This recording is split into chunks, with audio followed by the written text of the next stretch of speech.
Saan ka galing? Dala ko na ang Philips Massager na kung saan masakit ba ang likod mo? Ha? Oo lang. Masakit ba ang balikat mo? Oo lang. Eto na. Eto na yun. Binili ko to para sa iyo lang. Napakagaan niya lang. Ayan, no? Oh, ang ganda. Pag pinang-massage mo siya, parang kamay. Andito lang yung mga button niya. Yan. O-open mo lang dito, press mo lang to.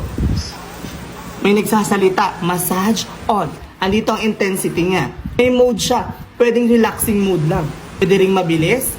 At parang kamay talaga siya. Okay na okay to. Kasi pwede mo siyang dalhin kahit saan. Ang sarap niya kasi parang kamay siya. Yan. Naka-relaxing mode yan. Kung gusto mo medyo mabilis, paltan mo lang siya. Ayan. Ang sarap niya na. At umiinit siya sa medyong batok mo. Para medyo ma-relax ka talaga. Kaya pwede ka maghugas dito. Ayan, pwede ka maghugas. Kahit hindi hugasin, pwede mong hugasan. Kahit hindi hugasin, pwede mong hugasan.